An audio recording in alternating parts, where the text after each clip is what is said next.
Good morning sir. এবার তোরা সবাই বসে পড়। আজকে যা যা প্রশ্ন ধরবো ঠিকঠাক উত্তর দিতে না পারলে মারতে মারতে নাকের জল চোখের জল এক জায়গায় করে দেব। স্যার, আপনি যেখান থেকেই প্রশ্ন ধরুন না কেন, আমরা একেবারে ফটফট করে উত্তর দেব। আমরাও পড়াশোনায় royal Bengal tiger. Royal Bengal tiger? আগে পড়াটা তো ধরি বাছা, তারপরে বুঝবা। পেচি, তুমি বলো তো, গরু আর মুরগির মধ্যে ক্রিকেট খেলা হলে কে জিতবে? গরু জিতবে স্যার। কেমন করে গরু জিতবে? কারণ হচ্ছে স্যার, গরুর 4 রান আর মুরগির 2 রান। এবার বলো তো, বউ শাশুড়ি কিভাবে তর্ক করে? স্যার, এক শাশুড়ি বৌমাকে বলছে, আজ আসতে দাও আমার ছেলেকে, ওকে বসে বসে শোনাবো তোমার কীর্তি কাহিনী। বৌমা বলল, আমার কোনো ব্যাপারই না। শাশুড়ি বলল, কেন? তখন বৌমা বলল, শাশুড়ি মা, আপনি আপনার ছেলেকে বসিয়ে বসিয়ে শোনাবেন, আর আমি আপনার ছেলেকে শুয়ে শুয়ে মানিয়ে নিব। এবার তুমি স্বামী স্ত্রী দিয়ে একটা জোকস বলো তো। বাসর রাতে স্বামী ঘরে ঢুকেই স্ত্রীকে বলল, শাড়ি ব্লাউজ খুলে পুকুরে নামো। স্ত্রী অবাক হয়ে বলল, পুকুরে নামবো কেন? স্বামী স্ত্রীকে বলল, আমি তো পাংচার মিস্ত্রি, তাই জলে না ডোবালে ফুটা খুঁজে পাবো না। এবার তুমি কান ধরে বেঞ্চের উপরে দাঁড়িয়ে যাও। বাবা কালু, শুনলাম তুই নাকি অ্যাক্সিডেন্ট করেছিলিস? জি স্যার। সে কি আর বলবো স্যার, অ্যাক্সিডেন্টের পরে 15 দিন হাসপাতালে ভর্তি ছিলাম। একদিন ডাক্তারবাবু বলল, তুমি পুরোপুরিভাবে এখন সুস্থ, আর কোনো ভয়ের ব্যাপার নেই। তারপরেও তুমি এত ভয় পাচ্ছ কেন? আমি বললাম, ডাক্তারবাবু, যে গাড়ির সাথে আমার অ্যাক্সিডেন্ট হয়েছিল তার পেছনে লেখা ছিল, বেঁচে থাকলে আবার দেখা হবে। আমি এও শুনলাম গাড়ি চালাতে গিয়ে প্যাসেঞ্জারের হাতে নাকি মার খেয়েছিস? জি স্যার, একদম ঠিক শুনেছেন। এক বৌদি আমার গাড়িতে উঠে বলল, দাদা চলেন। আমিও গাড়ি ছেড়ে দিলাম। বৌদি বলল, দাদা গাড়িটা একটু আস্তে চালান, আমার দুধ লাফাচ্ছে। আমিও বললাম, তা ওইটা পড়েননি কেন? বৌদি রেগে গিয়ে বলল, শুয়োরের বাচ্চা, আমার দুধ না, আমি প্যাকেটের দুধের কথা বলছিলাম। তারপরে সবাই মিলে আমায় যা উত্তম মধ্যম দিল, আমার গায়ে এখনো ব্যথা করছে স্যার। কবিরা বলে গেছেন, এমন 4টি অসম্ভব কাজ বলো। স্যার, পৃথিবীর মধ্যে 4টা কাজ একদম অসম্ভব। 1 হচ্ছে পিঁপড়ের ঠোঁটে লিপস্টিক লাগানো, 2 হচ্ছে হাতিকে কোলে নেওয়া, 3 হচ্ছে মশাকে শাড়ি পরানো, আর 4 হচ্ছে মেয়েদেরকে কিছু বোঝানো। হয়েছে, অনেক বলেছ, এবার কান ধরে বেঞ্চের উপরে দাঁড়িয়ে যাও। স্যার, এরা কেউ পড়া করে আসেনি, তাই আজকে এদের এই অবস্থা। সময় নষ্ট না করে আপনি আমায় পড়া ধরুন, আমি পড়াশোনায় একেবারে রয়্যাল বেঙ্গল টাইগার। বাবা ফটকে, তুমি একটু ধৈর্য ধরে বসো বাবা, তোমার কাছে সব শেষে আসছি।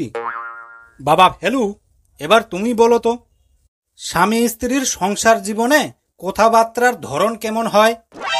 স্যার, স্ত্রী বলল, কি করছো? স্বামী বলল, মশা মারছি। স্ত্রী বলল, কয়টা মশা মারলে? স্বামী বলল, মোট 5টা মশা মারলাম, 3টা পুরুষ মশা আর 2টা মহিলা মশা। স্ত্রী রেগে গিয়ে বলল, তুমি কি করে বুঝলে কোনটা মহিলা মশা আর কোনটা পুরুষ মশা? তখন স্বামী বলল, 3টা মদের বোতলে বসেছিল আর 2টা মেকআপ বক্সে বসেছিল। আমি শুনলাম তুই নাকি আগে নিজের পায়ে দাঁড়াবি, তারপরে বিয়ে করবি। তা সময় তো চলে যাচ্ছে, কখন বিয়ে করবি?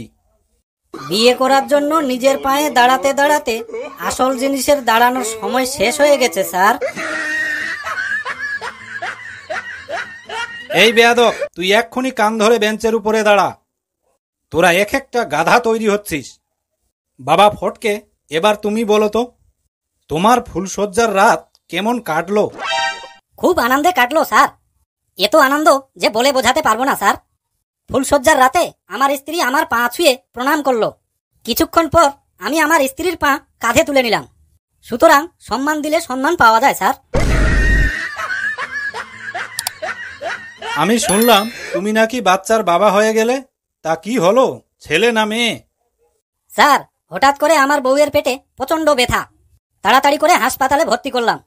আর নার্সকে বললাম, দিদি যদি ছেলে হয় তাহলে বলবেন শসা হয়েছে, আর যদি মেয়ে হয় তাহলে বলবেন টমেটো হয়েছে।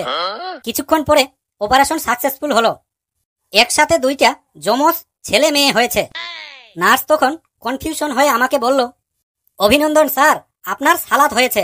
আমি সঙ্গে সঙ্গে অজ্ঞান হয়ে গেলাম স্যার। বলো তো, আমাদের সমাজে 5 ধরনের মানুষ খুব কম বোঝে, তারা কারা? 1 হলো মেয়ে মানুষ, 2 হলো মাইয়া মানুষ, 3 হলো মহিলা মানুষ, 4 হলো চেংড়ি মানুষ, আর সবশেষে 5 হলো বেটি মানুষ। এবার মশা দিয়ে একটা গান বলো তো। আমি রাত্রে মশারির ভেতরে শুয়ে আছি।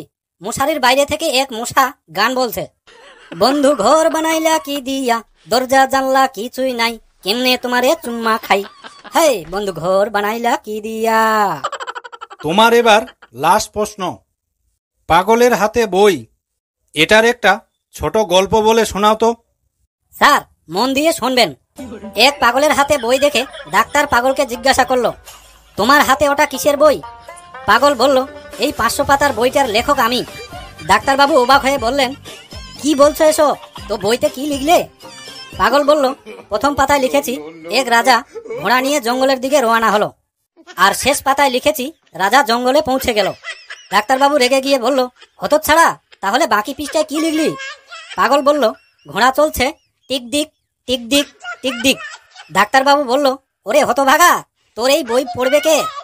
পাগল বলল, ফেসবুকে ছেড়ে দিব, সেখানে অনেক আমার মতো পাগল আছে, পাগলগুলো পড়বে আর মুচকি মুচকি হাসবে। বন্ধুরা, আমাদের এই ছোট্ট ভিডিওটি কেমন লাগলো অবশ্যই কমেন্ট করে জানাবেন। ভিডিওটি ভালো লাগলে একটা লাইক দিয়ে বন্ধুদের মাঝে বেশি বেশি করে শেয়ার করে দিবেন। আর চ্যানেলটি সাবস্ক্রাইব করে আমাদের পাশেই থাকুন, কারণ আমরা এভাবে নিত্য নতুন ভিডিও আপলোড করে থাকি। হাসতে থাকুন, সুস্থ থাকুন, ধন্যবাদ।